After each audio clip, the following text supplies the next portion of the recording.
지역의 이슈를 만나는 시간 헬로 이슈 토크 시작합니다. 코로나 이후 다시 대면 수업이 늘면서 학생에 의한 교권 침해 사례도 증가하고 있습니다.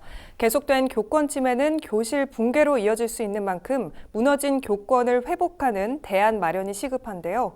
이 시간 이슈 토크에서는 우리 지역 교권 침해 현황과 관련 대책에 대해 이야기 나눠보겠습니다. 이정우 시사 리포터와 함께합니다. 안녕하십니까? 안녕하십니까? 네, 반갑습니다.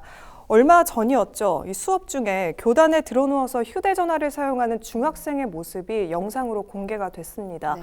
이게 무너진 교권의 현실을 적나라하게 보여주는 장면이 아닐까 싶은데요. 우선 교권 침해 현황부터 짚어주시죠. 네, 요즘 교권 침해가 정말 심각한 상황입니다. 네. 교육부와 한국교육개발원의 실태 조사 결과를 한번 살펴보면요.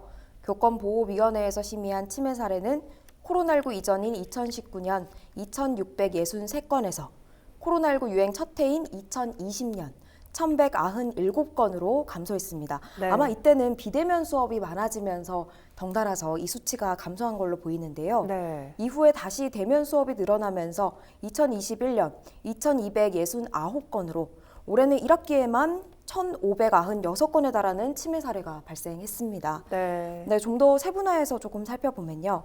지난해 기준 학생에 의한 교권 침해는 2,098건, 그리고 학부모에 의한 교권 침해는 171건으로 집계가 됐는데요. 네. 학교 급수별로는 지난해 기준으로 초등학교에서 216건, 중학교에서 1,222건, 고등학교에서 803건으로 중학교에서 교권 침해 사례가 가장 많은 것으로 나왔습니다. 네. 지난해 전체 사례 절반 이상이 중학교에서 발생하게 된 건데요. 예상하건대 사춘기 시기라서 가장 아무래도 예민할 때가 아닌가. 네. 그런 시기라서 그런 것 같습니다. 지역별로 보면 경기, 서울, 강원에 이어서 대구와 경북이 네 번째와 다섯 번째를 차지하고 있는데요. 대구, 경북의 사례는 조금 잠시 후에 말씀드리겠고요. 네. 또 유형별로 나눠서 살펴보면 지난해 학생에 의한 교권 침해 사례 2,098건 중에 가장 많은 비중을 차지하는 것은 모욕과 명예훼손이 가장 많았습니다. 네. 한 57.3%에 달했는데요. 그 뒤를 상해 폭행이 11%, 그리고 성적인 굴욕감이나 혐오감을 일으키는 행위가 9.5%였고요. 네. 성폭력 범죄도 조금 나타난 걸로 3.1%로 차지했습니다. 네. 학부모에 의한 교권 침해 사례는요. 지난해 171건이었는데 가장 많은 비중을 차지한 것은 역시 모욕과 명예훼손이었습니다. 네. 39.8%를 차지를 했고요. 그 뒤는 정당한 교육활동을 반복적으로 부당하게 간섭했다는 것이 17%를 차지했습니다. 그리고 끝으로 협박 같은 것도 11.1%를 차지하면서 교권 침해가 심각하다는 걸 알 수 네. 있습니다. 정리를 해보자면 교권 침해는 모욕, 명예훼손이 가장 큰 비중을 차지하고 있다는 걸 알 수 있습니다. 네, 말씀해 주신 것을 쭉 종합해 보니까 학부모에 의한 교권 침해 사례도 나타나고 있는 것 같은데요. 네. 그렇다면 우리 대구 경북 지역은 어떤가요? 지난해 학생의 교권 침해로 교권보호위원회에 접수된 사례는 대구 115건, 경북 134건으로 각각 74건이었던 한 해 전보다 크게 늘어난 걸 볼 수 있었습니다. 네. 침해 유형별로는 모욕이나 명예훼손이 가장 많았다고 말씀드렸는데요. 네. 상해 폭행이나 성폭력 범죄도 발생한 걸로 나타났습니다. 경북혁신연구소 공감, 그리고 전교조 경북지부는 지난 4월 28일부터 5월 11일까지 경북 지역 교사들을 대상으로 교원 인권 의식 실태 조사를 실시를 했습니다. 네. 지역의 유치원, 초등학교, 중학교 교사 2만여 명 가운데 2,020명이 설문에 응했는데요. 조사 결과 교사 인권이 충분하게 보장되고 있다고 생각하는지에 대해서 응답자의 52.1%가 아니라고 대답을 했습니다. 네. 보통이다가 39.4%, 그렇다는 8%에 불과했습니다. 구체적으로 누가 교사의 인권을 침해하느냐 이런 질문에 학부모라고 응답한 비율이 39.7%로 가장 높았고요. 네. 학생 37.5, 관리자 순이었습니다. 사실 저도 촬영이랑 또 취재를 가보다 보면 교사분들을 만나면 학부모들의 교권 침해가 날이 갈수록 좀 심각해지고 있다는 이야기를 좀 비일비재하게 듣는 편인데요. 네. 물론 일반화의 오류를 범할 수는 없겠지만 이런 설문조사의 사례만 보더라도 교권 침해, 학부모들의 그 침해가 좀 많이 심각하다는 것을 알 수 있습니다. 네. 실제 설문 결과를 봐도 그렇다는 게 조금 씁쓸한 마음이 들기도 하는데요. 네. 최근 3년 내에 학부모에게 교권 침해를 당한 적이 있다고 대답한 비율은 31.3%였고요. 주로 폭언을 경험한 걸로 알려졌습니다. 네. 전교조 경북지부 관계자는 최근 학부모들이 별다른 상황이 아님에도 담임 교체를 요구를 하고 있다고 이야기를 했고요. 네. 또 학부모의 민원 발생 시에 관리자들이 교사의 교육권을 지켜주지 못하고 민원을 그냥 무마하기 위해서 교사를 제재할 수가 있는데 이런 문제 해결이 시급하다고 이야기를 하기도 했습니다. 네. 학생들에 의한 교권 침해는 약간 더 심각해 보입니다. 응답자의 57.2%가 침해를 당한 적이 있다고 이야기를 했고요. 네. 학생들이 저지르는 교권 침해 유형은 주로 수업 진행을 방해하거나 또 폭언, 명예훼손 등이 있었습니다. 학교 관리자에 의한 인권 침해도 응답자의 39.2%가 경험이 있다고 답했는데요. 네. 부당한 업무를 지시를 하거나 또 반말하거나 하대를 하거나 또 폭언, 성희롱과 같은 것들이 주를 이뤘습니다. 경북혁신연구소 공감 관계자는 교육의 질은 교사의 질을 넘을 수 없다고 하는데 교사가 전문가로서 좀 존중받고 또 교육 활동을 하기에는 너무 요즘 환경이 열악하다고 이야기하기도 했는데요. 네. 저는 이 말에 좀 공감을 하고 있습니다. 네, 저도 네. 공감이 되는데요. 말씀하신 대로 우리 대구 경북 지역에서도 교권 침해가 빈번하게 일어나고 네. 있는 상황인 것 같습니다. 그렇다면 이렇게 교권 침해가 발생하게 되는 원인은 대체 뭘까요? 다양한 이유가 있겠죠. 하지만 가장 큰 원인은 인권 침해 학생에 대한 조치가 미흡하다는 게 가장 큰 원인이지 않을까 싶습니다. 네. 실제로 조치된 사항을 살펴보면 학생은 그냥 잘못을 저지르더라도 출석 정지, 교내 봉사가 많았고요. 학부모는 그냥 사과를 하거나 재발 방지 서약 등이 포함된 그런 서약서를 쓰는 그런 기타가 94%를 차지하면서 형사처벌은 6%대에 불과했습니다. 네. 처벌이 생각보다 강하지 않다는 건데요. 그렇다 보니까 교사들도 적극적으로 지금 대처하지 못하고 있는 상황으로 보여집니다. 교권 침해가 발생하면 교사 42.5%가 그냥 넘어간다고 답하기도 했는데요. 네. 35.7%는 동료 교사와 상담을 한다 이렇게 답하면서 사실 근본적인 해결책은 없는 걸로 보이고요. 네. 좀 개별적으로 쉬쉬하는 분위기가 만연해 있다고 보시면 될 것 같습니다. 행정 민원 처리 비중도 크고 좀 처벌이 약하다 보니까 어쩔 수 없이 이런 상황이 많이 발생할 수밖에 없는 것 같은데요. 네. 실제로 지난 2015년 경기도의 이천의 한 고등학교에서 학생들이 교사를 빗자루로 폭행을 하고 폭언을 하면서 또 욕설도 하는 그런 동영상이 공개가 됐습니다. 네. 큰 논란이 됐었는데요. 이천 사건의 학생 3명은 소년 보호 사건으로 이제 송치가 됐습니다. 검찰은 징역형을 구형하긴 했지만 해당 교사는 처벌을 원치 않는다는 의사를 밝히면서 재판부가 선처를 하기도 했는데요. 네. 이 영상을 보고 저도 좀 단순 장난이라고 생각을 했다가 네. 좀 많이 놀랐거든요. 교사는 근데 또 처벌을 원하지 않는다는 말을 한다는 게 더 좀 마음이 아프기도 했습니다. 네. 근데 또 최근에 있었던 홍성 사건도 좀 짚어보면요. 이제 충남 홍성에서 한 중학교에서 수업 중에 한 학생이 교단에 드러누워 있는 그런 영상이 공개가 되면서 또 한 번 논란을 빚기도 했었는데요. 네. 이 사건 또한 교사는 처벌을 원하지 않는다고 이야기하면서 사건이 그대로 마무리되는 그런 모습을 보였습니다. 네. 이와 반면에 교사에 대한 아니면 말고식의 아동학대 신고는 더 빈번하게 발생했는데요. 실제로 교총은 지난해 관련 소송 90건에 대해 소송비 1억 6천만 원을 지원했다고 밝히기도 했습니다. 네. 무고성 아동학대 고소가 이어지면 교사들은 사실 더욱더 위축될 수밖에 없는 상황이 되겠죠. 그냥 손을 들었다는 것만으로도 네. 아동 학대라고 이제 신고가 들어간다면 아무래도 행동이 위축될 수밖에 없죠. 네. 교권 침해의 또 다른 원인으로는 사실상 유일한 해결책인 교권 침해위원회의 실효성이 좀 떨어진다는 겁니다. 90년대만 해도 지금과는 다르게 선생님이 학생을 체벌해도 문제가 되는 일이 잘 없었는데요. 하지만 이제는 작은 체벌이라 하더라도 학부모의 고소로 이어질 수 있는 상황이 많고요. 네. 그렇다 보니까 학생이 학교 폭력을 했을 때 학보기가 열리는 것처럼 교권보호위원회가 열리게 되는데요. 하지만 이 역할을 제대로 하고 있다고 인식이 되지는 않는 상황입니다. 네, 그렇군요. 이 교권부터 인권 침해까지 우리나라 교사분들이 무방비 상태로 나와 있는 게 아닌가 싶은데요. 그렇다면 이 교사들을 보호하거나 문제를 예방할 수 있는 제도는 없나요?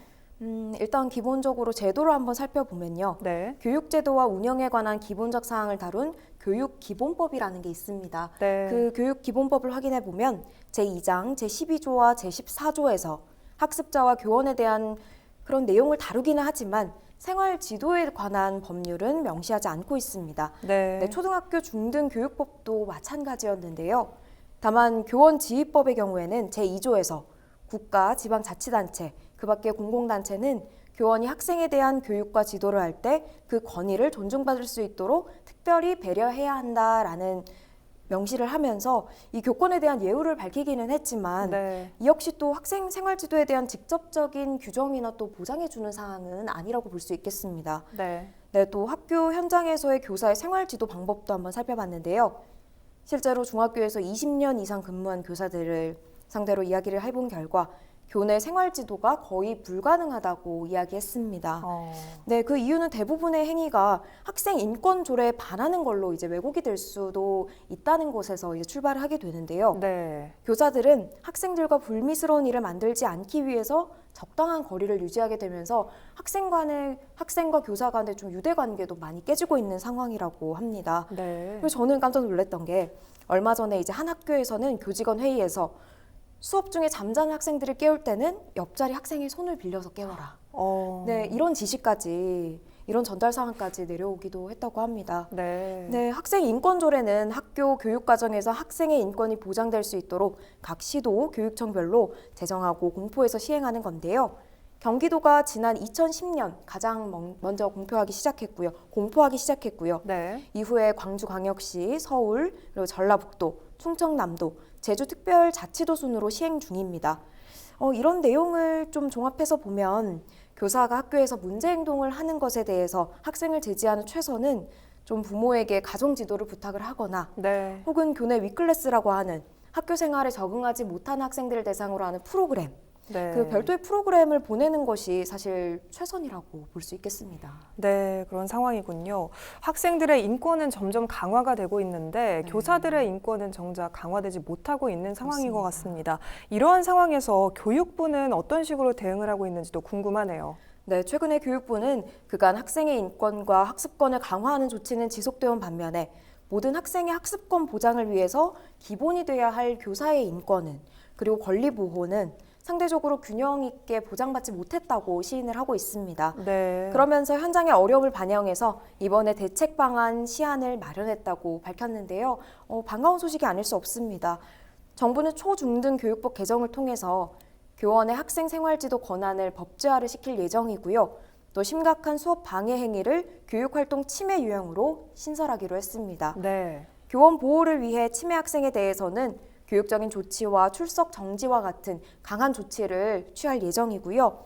또 피해 교원을 즉시 분리하는 피해 비용 보상과 법률 상담 지원 역시 확대하기로 했습니다. 네. 교육활동을 침해한 학생에 대해서는 출석 정지 이상의 조치를 받은 경우에는 특별 교육을 의무화하고 이를 이행하지 않으면 추가 징계를 하는 그런 근거를 마련할 방침이고요. 네. 또 조치사항을 학교 생활 기록에 작성하는 방안도 공청회 같은 것을 거쳐서 최종 결정할 계획이라고 밝혔습니다. 네. 장상윤 교육부 차관은 모든 학생의 학습권을 보장하기 위해서는 학생의 학습권과 교사의 권리가 조화롭게 보장이 되어야 한다고 이야기했는데요. 저도 이 이야기에는 좀 동의를 하고요. 네. 시안에 대한 현장의 다양한 의견을 수렴하고 국회 입법 과정에서도 적극 참여해서 현장에서 교권이 보호받을 수 있도록 노력하겠다고 이야기한 상황입니다. 네. 무너진 교권을 회복하기 위해서 정부와 교육청에서 다방면으로 노력을 기울이고 있는 상황인데요. 그렇다면 이 해외에서는 이런 사례가 발생했을 때 어떤 식으로 해결을 하고 있나요? 네, 해외에서는 교권 침해에 대응하는 다양한 법제를 마련해서 운영을 하고 있습니다. 네. 미국의 경우에는 50개 주에서 교사의 훈육할 권리를 보장을 하고 있고요. 또 교사보호법에 따라서 면책 특권도 가지고 있습니다. 우리가 정당방위를 하는 것처럼 만약에 교권의 침해를 받게 되면 그의 정당한 행위를 할 수 있도록 법제화시켰다는 거죠. 네. 이는 좀 징벌적 손해에 제한을 둬서 교사가 민사책임제에서 일정 수준 이상으로 보호받을 수 있게 그리고 법적 부담을 갖지 않도록 하는 제도입니다. 이 교사보호법 때문에 교사는 적절한 교육 환경을 유지하기 위한 그런 합리적인 조치를 할 수 있는 거죠. 네. 또 영국도 교육과 감사법을 통해 교사가 학습자를 훈육할 수 있는 법제적인 권한을 보장하고 있는데요. 교육법에 근거해서 학생이 수업 활동을 방해할 경우 교실 밖으로 내보내고 또 근신 조치까지도 취할 수 있게 됩니다. 네. 또 독일에서는 교사위원회와 학생회를 함께 두면서 폭력 예방 프로그램도 함께 진행하고 있습니다. 전문가들은 사전 예방 교육과 함께 또 분리 조치나 피해 회복 지원과 같은 사후 지침이 철저하게 마련돼야 된다고 이야기하고 있는데요. 네. 그리고 교권 침해 위원회 제3자나 전문가를 포함하고 교육청의 적극적인 개입이 필요하다고 강조하고 있는 그런 상황입니다. 네. 네. 지금까지 교권 침해 문제에 대해서 다양하게 얘기를 나눠봤는데요. 마지막으로 학생 인권 문제도 간단하게 짚어보겠습니다. 아직 대구와 경북 지역에는 학생 인권 조례가 없는 상황인데요. 그래서 이 지역 곳곳에서 이 학생 인권 보호를 위해서 최소한의 제도를 마련해야 된다라는 목소리들이 나오고 있습니다. 네. 현재 대구 경북의 학생 인권 조례는 어떤 상황인가요? 네, 학생이 성별이나 종교 그리고 출신 국가 등으로 차별받지 않을 권리를 보장하는 학생 인권 조례안이 있죠. 네. 네, 경북도 학생 인권 조례안은 지난 3월 11일에 발의해서 입법 예고까지 하게 됐는데요. 하지만 교육청과 일부 단체의 반대로 11대 경북도의회가 막을 내리면서 결국 문턱을 넘지 못했습니다. 네, 이 조례안이 통과되지 못한 이유를 좀 살펴보면요. 조례안이 발의됐을 당시에 경상북도에 학생 인권 조례를 반대하는 경북 지역 46개 단체가 경북 학생 인권 조례가 동성애와 같은 성적 지향을 인권이라고 주장한다며 반대했기 때문인데요. 네. 좀 더 쉽게 풀어서 말씀을 드리면 이런 해석을 해보면 동성애를 인권이라고 가르치는 조례라고 해석을 한 겁니다. 이건 맞지 않다는 거죠. 네. 네, 또 이들은 경상북도 학생 인권 조례안에는 동성애와 같은 성적 지향이란 말이 명시적으로 표현되어 있지 않지만 조례안 제2조에 나온 학생인권의 정의가 국가인권위원회법에 근거하고 있음을 보여주고 있어서 학생인권 안에는 동성애와 같은 성적 지향이 자연스럽게 포함된다고 말했습니다. 네. 네, 타 지역에서도 학생인권 조례안을 두고 사실 찬반이 극명하게 갈리고 있는데요. 네. 조례안이 보완해야 할 부분들이 있다는 것은 좀 부정할 수 없어 보입니다. 네. 네, 학생들의 온갖 일탈을 학생들이 권리라고 여기고 또 인권이라고 옹호하고 있는 지금 실정인데요. 네. 교실이 좀 파괴되고 있고 교사는 이를 방치할 수밖에 없게 된 것 같습니다. 그래서 이 학생 인권 조례 빨리 보완을 해서 좀 마련되어야 할 것으로 보입니다. 네. 끝으로 이 교권과 학생 인권이 조화를 이루기 위해서 필요한 것은 무엇이라고 생각하시는지 말씀해 주시죠. 네, 교권과 학생 인권은 좀 상반되는 개념이 아니라 균형과 조화를 이루어야 할 개념입니다. 네. 교권은 교직에 종사하는 교원의 권리로 교육을 할 권리와 함께 교육받을 권리를 함께 가지는 건데요. 이 교권의 침해는 선량한 다수 학생들의 피해로 이어지기 때문에 교권이 정당하게 행사되고 보장되어야 할 이유는 분명하게 있다고 생각합니다. 네. 교권과 학생 인권이 조화를 이루기 위해서는 우선 학내의 민주적인 자치 제도를 좀 강화해야 한다고 봅니다. 학생들이 참여하는 민주적인 절차를 보완하고 학교 자치를 강화할 수 있는 제도를 강화할 필요성이 있어 보입니다. 네. 또한 또 교권 신장을 위한 제도를 법제화해야 합니다. 네, 교권이 침해되거나 교원의 정신적인, 육체적인 피해가 있을 때를 대비해서 교권보호위원회 그리고 교사 심리상담 등의 제도가 좀 운영되고 있긴 하지만요. 이런 제도들을 교원들이 편안하고 좀 친근하게 이용할 수 없다는 게 가장 큰 문제점이 아닌가 싶습니다. 네. 따라서 이런 교권보호위원회를 좀 내실화하고 교권 신장을 위한 다양한 프로그램들을 좀 더 접근성을 높여서 마련해야 하지 않나 싶습니다. 네. 또 마지막으로 사제 동행 문화를 확산시킬 필요가 있습니다. 앞서서도 말씀드렸지만 요즘에 교사와 또 학생들 간에 좀 거리가 멀어졌다고 말씀드렸는데요. 네. 학교 일선에서는 수년 전부터 다양한 사제 동행 프로그램들을 마련해 놓고는 있습니다만 아직도 거리가 있다는 것은 분명해 보입니다. 따라서 무엇보다도 학생과 교원의 좀 거리감을 좁히고 교감을 나누면서 이해하는 그런 상호 존중이 있어야 한다고 생각합니다. 네. 오늘 말씀 여기까지 듣겠습니다. 지금까지 우리 지역 교권 침해 문제와 관련 대책에 대해 이야기 나눠봤습니다. 이 시간 헬로 이슈 토크는 여기까지입니다. 시청해주신 여러분 고맙습니다.